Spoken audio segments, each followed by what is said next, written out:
Hello everyone, welcome to Pinnacle video course. Pinnacle video course में आप सभी का बहुत बहुत स्वागत है डियर फ्रेंड्स। आज फिर से कुछ बेहतरीन प्रश्नों को डिस्कस करने के लिए मैं आपके सामने आया हूं और आज की जो प्रश्न है वो जिस बुक से सोर्स किया गया है उस बुक के बारे में आप सभी को बेहतर ढंग से पता है। आप सभी की फेवरेट बुक है, बेहतरीन बुक है और आपको विगत कुछ वर्षों से आपके एग्ज़ाम में बहुत ज़्यादा हेल्प करते आ रही है। बहुत सारे जो बच्चे हैं उन्होंने इस बुक का इस्तेमाल करके अपने एग्ज़ाम में बहुत अच्छा स्कोर किया है।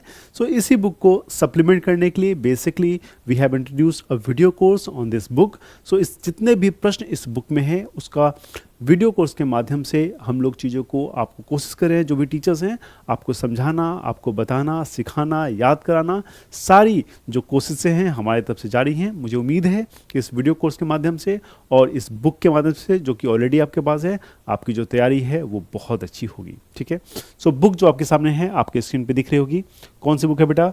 ये बुक है आपकी 6500 प्लस TCS MCQ, जो कि आपकी फेवरेट बुक है। ठीक है, this is the signature book of Pinnacle. So Pinnacle की सिग्नेचर बुक है और इसकी जो सॉल्यूशंस है उससे आपको बहुत ज़्यादा हेल्प होता है, आपकी अंडरस्टैंडिंग डेवलप होती है। और एग्ज़ाम में आप जानते हैं एग्ज़ाम में क्वेश्चन पूछने का एक तरीका होता है, एक वे है क्वेश्चन पूछने का कि इस तरह से क्वेश्चन पूछे जाएंगे। सो यहाँ पे आपको फ़ायदा होगा।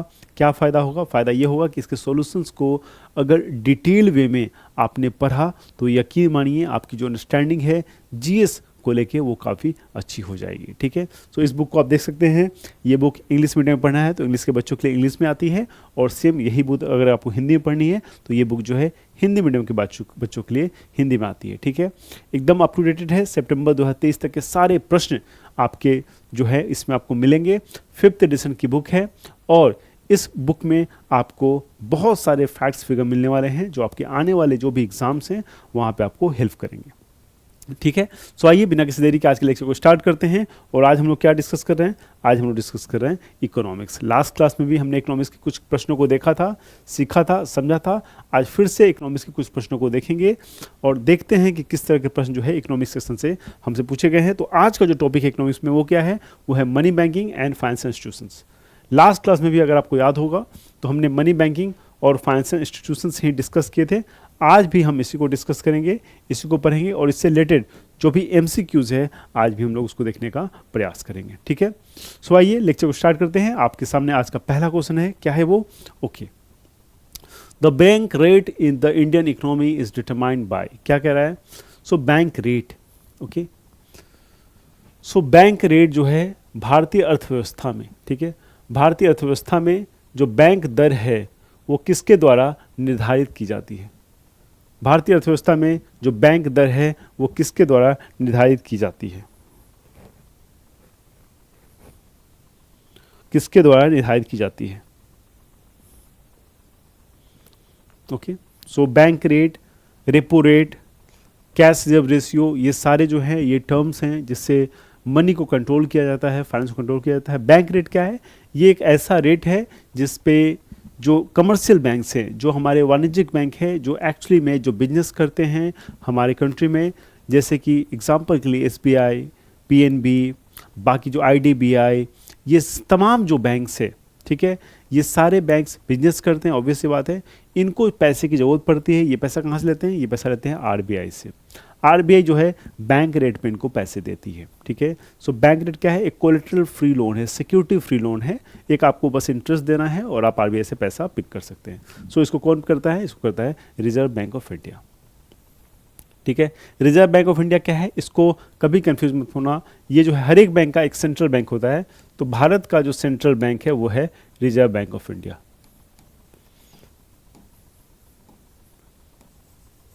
Central bank of the country. ठीक है, भारत में एक सेंट्रल बैंक ऑफ इंडिया भी है। ठीक है, उससे कंफ्यूज मत होना।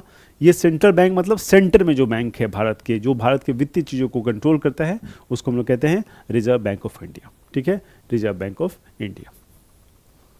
ओके,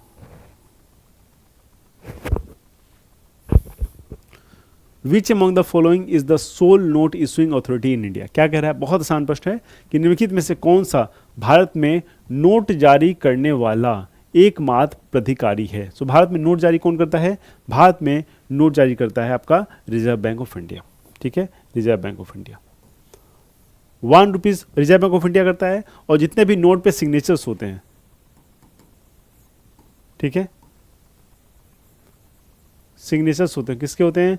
वो आरबीआई गवर्नर के होते हैं। और ₹1 नोट पे किसके होते हैं? ₹1 नोट पे किसके होते हैं?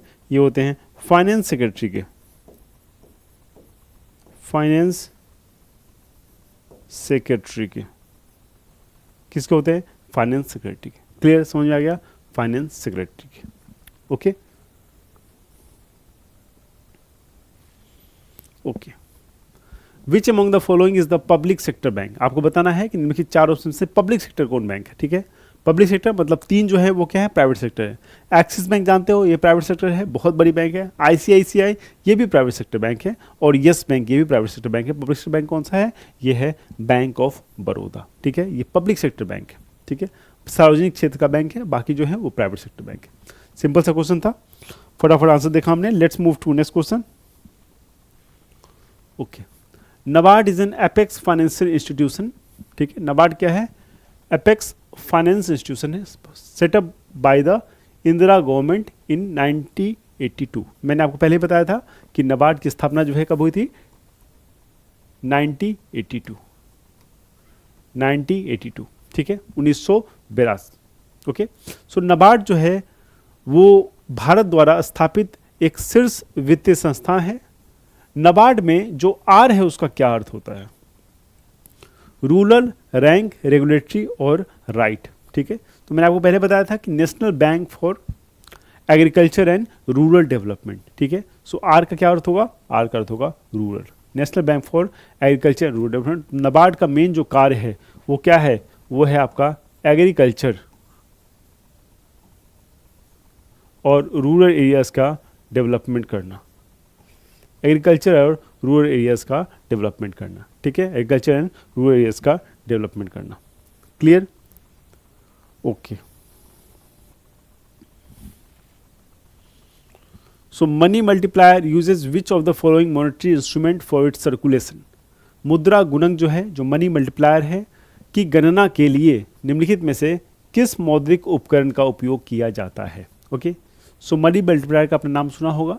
मनी मल्टीप्लायर जो है वो यूज करता है कौन सा इंस्ट्रूमेंट, ठीक है। सो कौन सा दर जो है यूज करता है? रेपो रेट को यूज करता है, कैश रिजर्व रेशियो को, रिजर्व रेपो रेट को, और बैंक रेट को। बैंक रेट हमने डिस्कस किया था कि बैंक रेट वो दर है जिसपे आरबीआई जो है कमर्शियल बैंक को लोन देती है बिना कोलेटरल या सिक्योरिटीज के। ओके, सो आपको बताना है मनी मल्टीप्लायर जो है वो किस फॉर्मूला को यूज करती है? Repo rate, cash reserve ratio, और रिजर्व रेपो रेट, और बैंक रेट।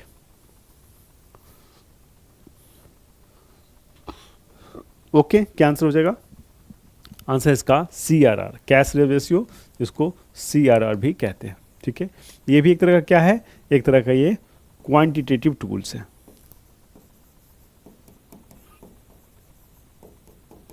क्वांटिटेटिव टूल, ठीक है।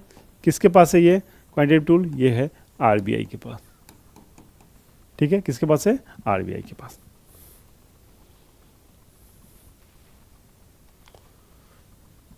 The minimum rate below which banks are not allowed to lend money except in cases specified by Reserve Bank of India is called? क्या कह रहा है? ध्यान से पढ़िएगा, इंपॉर्टेंट प्रश्न है, एग्जाम में इससे प्रश्न भी आता है। कह रहा है कि वो न्यूनतम दर जिसके नीचे बैंकों को धन ऋण का पर देने की अनुमति नहीं होती, भारतीय रिजर्व बैंक द्वारा निर्दिष्ट कुछ मामलों को छोड़कर ये क्या कहलाती है? ठीक है, मतलब इसके नीचे जो रेट है लोन देने का, जो टर्म्स है, जो इंटरेस्ट है, उस पर आपको लोन नहीं देना है। इसको क्या कहा जाता है? Repo rate, reverse repo rate, cash rate और बेस रेट। ठीक है, चारों ऑप्शन आपके सामने हैं, आपको बताना है कि उसको क्या कहा जाता है। अच्छा प्रश्न है ये, और ये प्रश्न जो है बार बार रिपीट होता है। ठीक है, बेस रेट से प्रश्न जो है बार बार रिपीट होता है, हमने हमेशा देखा है, आपको पहले भी हमने देखा है कि इससे प्रश्न आया हुआ है, और अलग अलग जो टर्म्स हैं, अलग अलग तरीकों के प्रश्न आपको देखने को मिलेंगे। क्या आंसर है? आंसर हो जाएगा बेस रेट, यानी कि आधार दर। इसके नीचे ये जो रेट है एक बेंचमार्क रेट है, और इसके नीचे कुछ स्पेशल सर्कमस्टांस में तो दिए जाते हैं, लेकिन जनरली इसके नीचे वाले रेट पे जो है लोन नहीं दिया जाता है, ठीक है। So it is called base rate. Okay, so which among the following was set up in 1956, ठीक है। कब सेटअप हुआ? 1956 by the Indian government by nationalising all the existing private sector life insurance company, ठीक है। सो किसके द्वारा? भारत सरकार के द्वारा इसका गठन हुआ, ठीक है। सो निम्नलिखित में से किसे वर्ष 1956 में भारत सरकार द्वारा सभी मौजूदा निजी क्षेत्र की जीवन बीमा कंपनियों का राष्ट्रीयकरण करके स्थापित किया गया था, ओके। सो पहला है United India Insurance Company Limited, General Insurance Corporation of India, New India Assurance Company Limited और Life Insurance Corporation of India, okay. So बहुत सारे इंश्योरेंस कंपनी जो वहाँ उस समय थे उसको मर्ज करके और ये इंश्योरेंस कंपनी बनाएगी, जिसको हमने कहा गया LIC के नाम से हम लोग जानते हैं, life Insurance Corporation of India, Bharatiya Jeevan बीमा निगम, ठीक है, भारतीय जीवन बीमा निगम।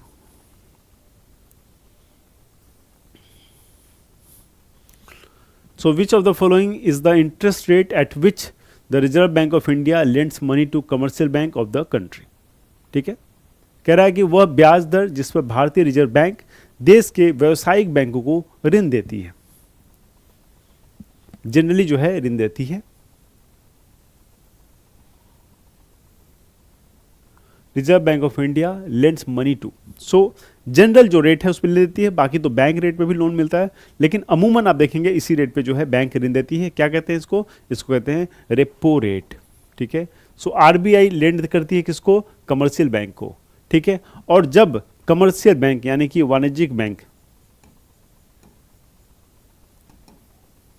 जब कमर्शियल बैंक अपना पैसा RBI के पास भेजेंगी, RBI के पास कहेंगे हमारे पास पैसा बहुत है, आप रख लो प्लीज़, तो RBI कहेगी ठीक है रख लेंगे, लेकिन तुम्हें जो हम इंटरेस्ट देंगे उसको हम लोग क्या कहेंगे? उसको कहेंगे रिवर्स रेपो रेट, RRR। याद है आपको? मूवी की बात नहीं कर रहा हूँ बेटा, RRR मतलब रिवर्स रेपो रेट है, ठीक है, रिवर्स रेपो रेट, ठीक है। ये वो रेट है जिसपे कमर्शियल बैंक अपने पैसे को बैंक के पास रख सकती है। लेकिन RBI से जब कमर्शियल बैंक पैसा मांगता है, जैसे PNB मांगे कि भाई से मुझे कुछ पैसा दे दो, मुझे बिजनेस करनी है, तो RBI क्या कहेगी? ठीक है मैं आपको पैसे दे दूंगा, आपको लेकिन रेपो रेट लगेगा, पैसा देना पड़ेगा, इंटरेस्ट। तो PNB कहा ठीक है। PNB के पास बहुत पैसे आ गए, अच्छा बिजनेस किया, PNB ने कहा कि काम करो मेरे पास पैसे बहुत है सर, अपने पास कुछ रख लो, मुझे इंटरेस्ट दे देना। तो RBI क्या कहेगी? ठीक है इंटरेस्ट दूंगा, रिवर्स रेपो रेट दूंगा, मतलब रेट। और ये रेट देखोगे आप हमेशा कम होता है, ये रेट हमेशा कम होता है, ये रेट हमेशा ज़्यादा होता है, ठीक है। ओके,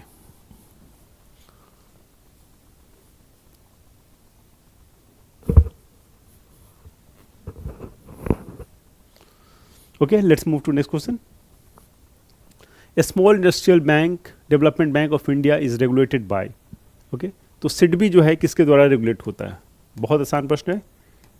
SIDBI जो है किसके द्वारा रेगुलेट होता है? काफ़ी आसान प्रश्न है, ठीक है। State bank of India, Indian bank, reserve bank of India और ICICI बैंक, ठीक है।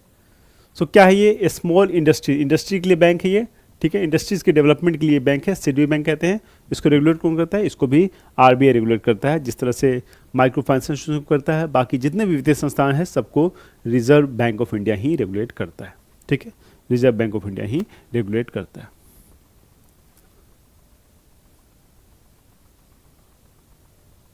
ओके, सो चलते हैं अपने अगले प्रश्न की तरफ। Okay, so which of the following refers to sale and purchase of government securities के बारे में हमने बात किया था। Sale and purchase of government securities by RBI in the open market with the aim of influencing the liquidity in the economy in the medium term.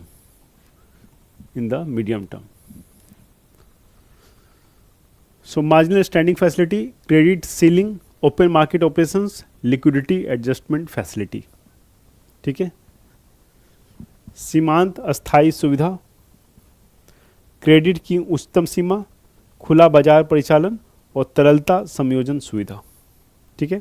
So basically इसको क्या करती है, आरबीआई इसका ऑपरेशन करती है, उसके थ्रू ये जो ऑपरेशन है, ये जो प्रैक्टिस है, इसके थ्रू जो आरबीआई के जो गवर्नमेंट सिक्योरिटीज़ हैं आरबीआई ने वो बेचती है। ठीक है, सो गवर्नमेंट सिक्योरिटीज़ मतलब गवर्नमेंट के जो पैसे की जरूरत पड़ती है तो गवर्नमेंट क्या करती है, आरबीआई के थ्रू गवर्नमेंट सिक्योरिटीज़ बिकवाती है। ठीक है, क्या कहते हैं इसको, इसको कहते हैं open market operation.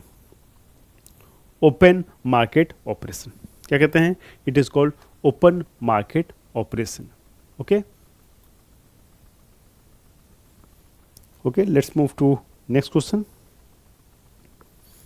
So currency notes and coins are called, ठीक है, currency notes and coins are called, currency note और सिक्कों को क्या कहा जाता है, करेंसी नोट्स और सिक्कों को क्या कहा जाता है।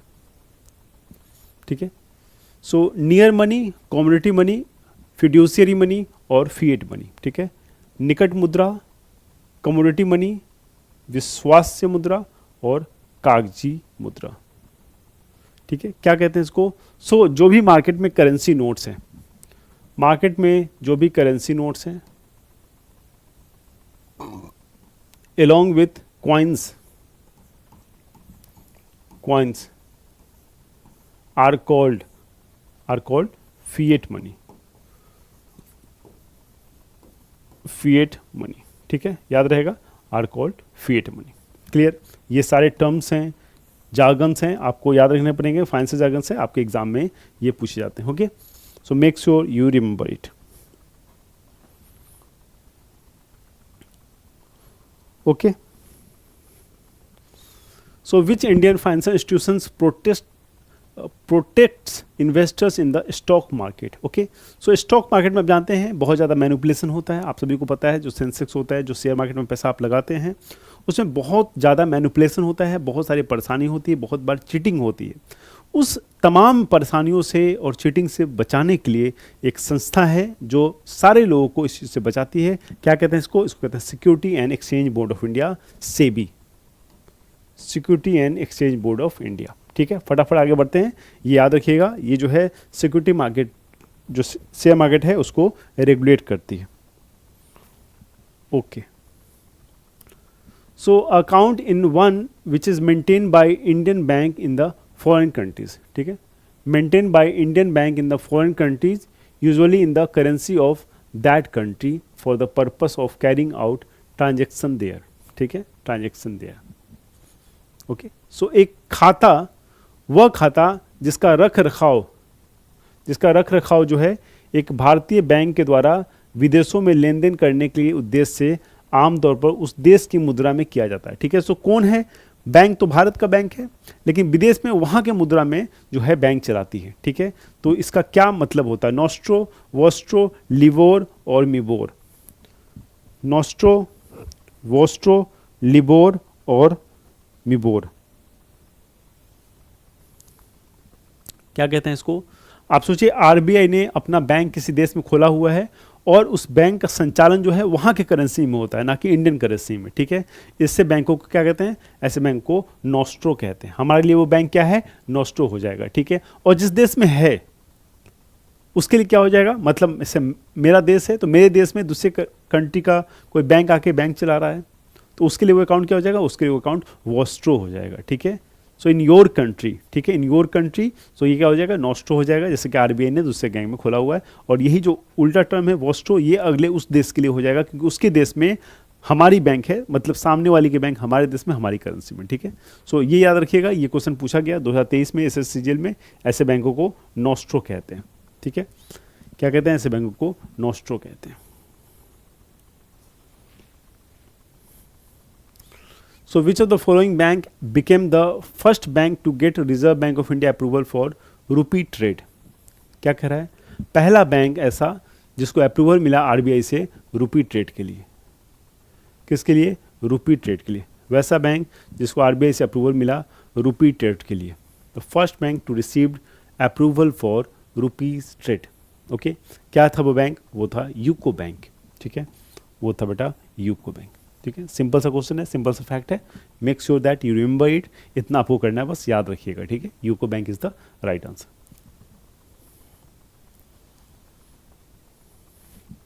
Okay, So National Payment Corporation of India was set up under the provisions of which act? भारतीय राष्ट्रीय भुगतान निगम, भारतीय राष्ट्रीय भुगतान निगम की स्थापना किस अधिनियम के प्रावधानों के तहत की गई थी? पहला है द सरफेसी एक्ट ऑफ 2002, फिर है payment and settlement system act 2007, फिर है गवर्नमेंट सिक्योरिटी एक्ट 2006 और उसका है कंपनीज एक्ट 2013। ठीक है, कंपनीज एक्ट 2013। क्या आंसर हो जाएगा? Companies act 2013। What would be the right answer? Right answer of this question will be payment and settlement system 2007 और इसके through he national payment corporation of India NPCI का गठन किया गया, एनपीसीआई का सेटअप किया गया। ठीक है, एनपीसीआई वाज सेटअप। क्लियर? समझ में आ गई चीजें? Okay. So in the 20th phase of sale of electoral bond, ठीक है, बिक्री के 21वें चरण में 21st फेज चुनावी बॉन्ड की निम्नलिखित में से किस संस्था से केवल खरीद की जा सकती है? So in the 20th phase of sale of electoral bonds can only be purchase from, तो लास्ट स्टेज में जो है जो इलेक्ट्रॉल बॉन्ड्स हैं एक्सक्यूज मी, इलेक्ट्रॉल जो बॉन्ड्स हैं ये कहाँ से खरीदी जा सकती है? कौन बेच सकता है इसको? नीति आयोग, आरबीआई, सेबी और एसबीआई। बहुत आसान प्रश्न है, आपने बहुत बार इस प्रश्न को देखा भी होगा।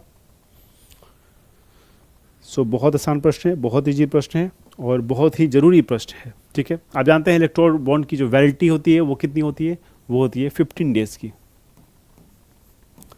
15 दिन के अंदर आपको किसी पॉलिटिकल पार्टी को ये दे देना होता है और इसको बेचता है अंतिम फेज में एसबीआई। ठीक है, कौन? SBI. Clear?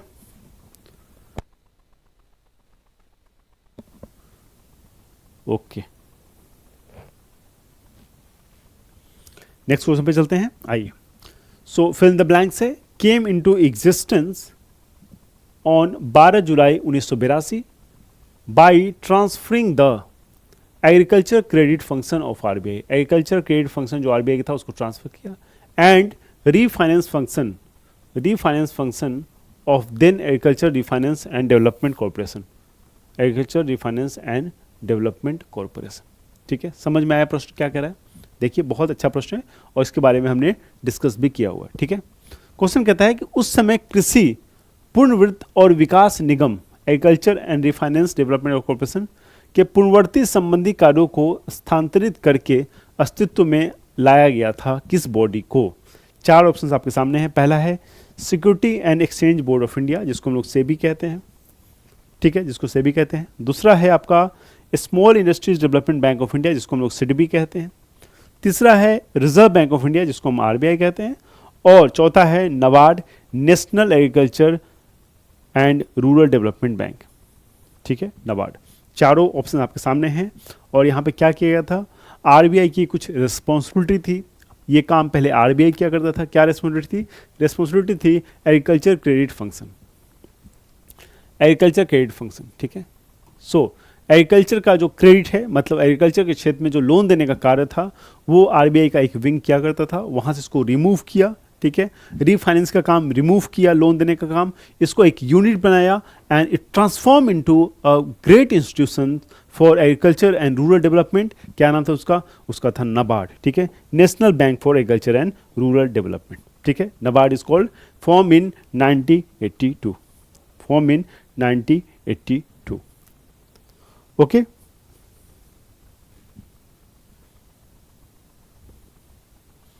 so is a legal declaration of a person who is unable to pay off debts. okay, क्या कह रहा है? यह किसी व्यक्ति द्वारा ऋण का भुगतान कर पाने में असमर्थ होने की कानूनी घोषणा है कि मैं असमर्थ हूं, अब मैं नहीं कर सकता हूं। सो एक आया था कोड, आपको पता होगा, इंसॉल्वेंसी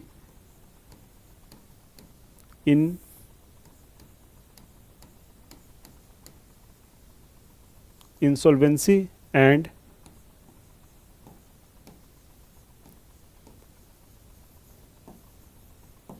बैंकरप्सी कोड 2016। क्या कहते हैं इसको कहते हैं बैंकरप्सी, मतलब दिवालियापन। कोई आदमी अनाउंस करे कि भाई मेरे पास अब पैसे नहीं है, सब खत्म, ठीक है। तो ऐसा बैंकरप्सी आप देखेंगे बहुत सारे लोग भारत में पैसा लेके भाग गए हैं बाहर, तो वो दिवालियापन करके गायब कर सकते हैं, क्योंकि जब दिवालियापन घोषणा कर दिया तो कहीं ना कहीं उसको आरबीआई या गवर्नमेंट जो है बचाने की कोशिश करती है। बहुत सारे ऐसे समस्याएं होते हैं जिससे बचाया जा सकता है। तो इसके लिए जो है ये जो बॉडी है जिसके पास फाइनेंशियल प्रॉब्लम है, ये अपने आप को दिवालियापन घोषित कर सकता है। और उसके लिए कोड भी आया था 2016 में, इंसॉल्वेंसी एंड बैंकरप्सी कोड, ठीक है, insolvency and bankruptcy code. Clear? Okay. In which year was the Insurance Regulatory and Development Authority of India is set up? क्या कह रहा है, ध्यान से पढ़िएगा। कह रहा है इन इंडिया, भारत में क्या है हुआ था setup? Insurance regulatory and development authority, ठीक है, IRDAI, IRDAI। सो भारतीय बीमा विनियामक और विकास प्राधिकरण का गठन किस वर्ष किया गया था? किस वर्ष किया गया था? भारतीय बीमा विनियामक और विकास प्राधिकरण का गठन जो है किस वर्ष किया गया था? बहुत अच्छा प्रश्न है ये। और इस तरह की जो अथॉरिटी है, देखिए जो भी फाइनेंशियल इंस्टीट्यूशन है, जो भी वित्तीय संस्थाएं हैं, ठीक है, जो भी फाइनेंशियल इंस्टीट्यूशन है बेटा, उन सारों का आपको एस्टेब्लिशमेंट ईयर, मतलब कब उसको स्थापित किया गया था, ठीक है, एस्टेब्लिशमेंट जो ईयर है वो सब आपको याद करना पड़ेगा, क्योंकि क्वेश्चंस आते हैं और जहां से शॉर्ट क्वेश्चन आते हैं क्यों ना उसको अच्छे से तैयार कर लिया जाए, क्योंकि ये लो हैंगिंग फ्रूट्स हैं, आपको बड़ी आसानी से 1 मार्क्स मिल जाएंगे, ठीक है। आंसर क्या है इसका? इसका है 1999, ठीक है, 1999, ठीक है, 1999।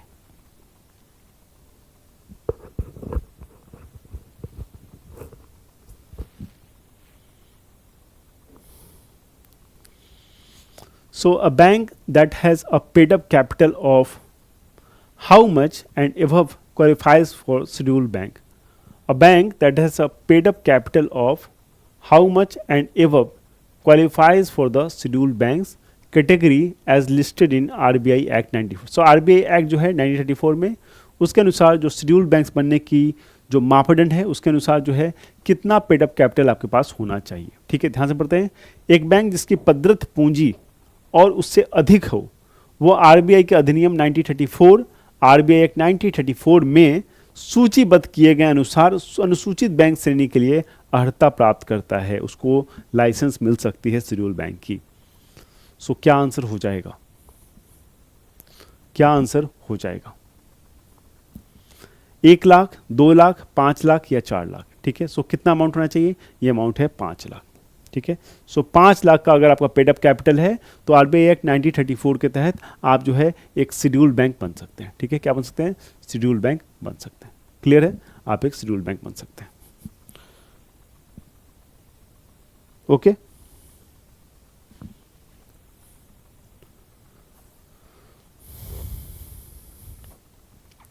A type of loan that allows borrower to make low payment in the initial phase but repayment of balance amount in lump sum at a maturity is known as। अच्छा सवाल है। क्या कह रहा है सवाल?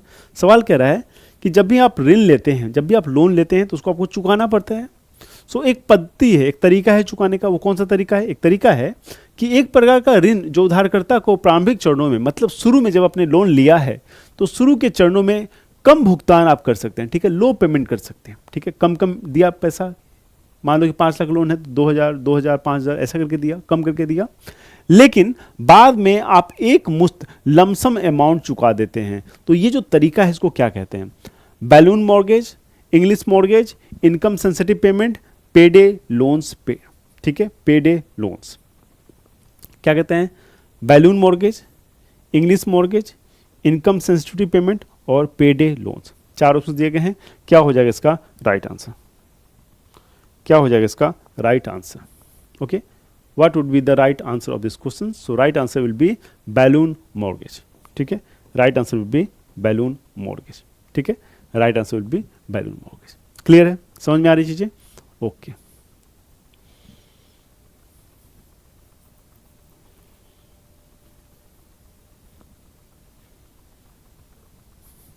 सो विच among the following is not an all India financial institution?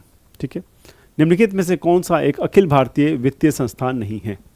निम्नलिखित में से कौन सा एक अखिल भारतीय वित्तीय संस्थान नहीं है? निम्नलिखित में से कौन सा एक अखिल भारतीय वित्तीय संस्थान नहीं है? अखिल भारतीय वित्तीय संस्थान नहीं है, क्या आंसर हो जाएगा? National bank for agriculture and rural development, ये है बिल्कुल नाबार्ड है, ये अखिल भारतीय वित्तीय संस्थान है। ठीक है, नेशनल हाउसिंग बैंक, एग्जैक्टली, राष्ट्रीय आवास बैंक भी है अखिल भारतीय, इंडिया में हर एक जगह इसकी इंपोर्ट मिलेगी आपको। और एक्सपोर्ट इंपोर्ट बैंक, ये भी एक अखिल भारतीय वित्तीय संस्थान है। ठीक है, क्या नहीं है? आईसीआईसी बैंक नहीं है, ये अखिल भारतीय वित्तीय संस्थान नहीं। ठीक है, पैन इंडिया, ठीक है, ऑल इंडिया फाइनेंशियल इंस्टीट्यूशन में से नहीं आता है ICIC bank. Okay, so it is a private sector bank, ICIC bank, it is a private sector bank. Okay, so reserve bank of India introduced a comprehensive regulatory framework for NBFC on. देखिए कितनी बार मैंने आपको कहा है कि बहुत सारे factual questions आपसे पूछे जाएंगे, वो आपको याद करना तभी संभव है जब बहुत ज़्यादा आप प्रैक्टिस करेंगे।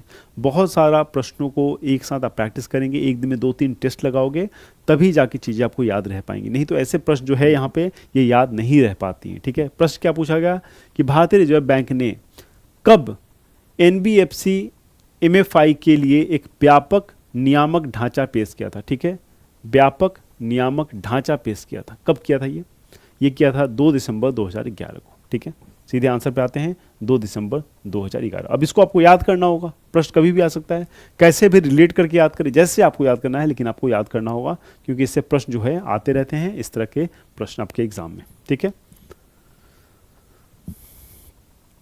ओके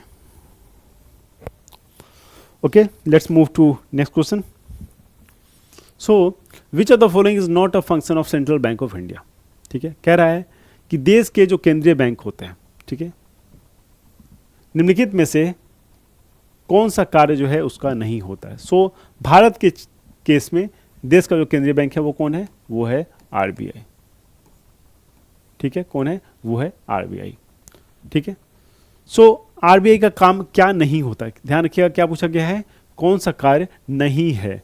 ठीक है, so it controls the money supply of the country. So money supply मतलब कंट्री में जितना पैसा फ्लो में है, मार्केट में है, क्या इसको कंट्रोल करता है? क्या ये इसको बिल्कुल कंट्रोल करता है। ये आंसर सही है, हमें नहीं पता करना है। It acts as a bankers to the government. ठीक है, ये भी सही है। गवर्नमेंट को जब पैसे की जरूरत होती है तो गवर्नमेंट किसके पास जाती है? आरबीआई के पास। गवर्नमेंट की जो सिक्योरिटी होती है, जिसको जीसेक कहते हैं, इसको कौन बेचता है? इसको आरबीआई बेचता है। कहाँ पे? ओपन मार्केट ऑपरेशन में। ठीक है, सो आरबीआई जो है गवर्नमेंट का भी बैंक है। उसका है it accept deposit from the public. ठीक है, it issues the currency of the country. ये भी सही है।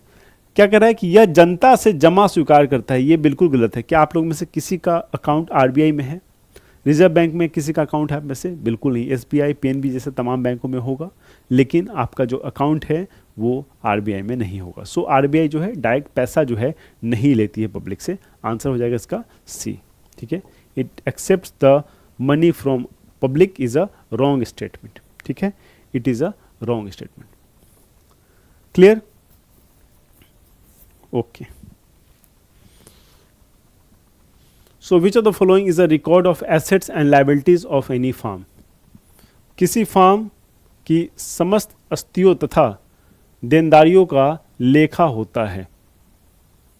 ठीक है, it is a record of assets and liabilities of any firm. It is record of assets and liability of any firm. Bill file, balance of payment, balance sheet और bank bail out. ठीक है, किसी firm की समस्त आस्तियों तथा देनदारी का लेखा जोखा, मतलब जो भी उसकी लायबिलिटीज हैं और जो भी उसकी एसेट्स हैं, उसका लेखा जोखा जो होता है वो कहाँ होता है? जिस फाइल में होता है, जिस डॉक्यूमेंट में होता है, उस डॉक्यूमेंट को, उस फाइल को क्या कहते हैं? ठीक है, क्या कहते हैं उसको, बहुत आसान प्रश्न है, जल्दी से बताइए answer. It is a very easy question specially for those who had a background of commerce and accountancy, वो बहुत आसानी से बता सकते हैं। क्या कहते हैं उसको कहते हैं बेटा बैलेंस शीट। आप सभी इसको जानते हैं, it is called balance sheet. ठीक है, सो इसी के साथ आज के जो 25 प्रश्न हैं समाप्त हुए। बहुत सारा फैक्चुअल क्वेश्चंस हमने आज देखा। ठीक है, बहुत सारे क्वेश्चंस थे आज फैक्चुअल थे। मुझे उम्मीद है कि आपने उससे ज़रूर कुछ ना कुछ सीखा होगा।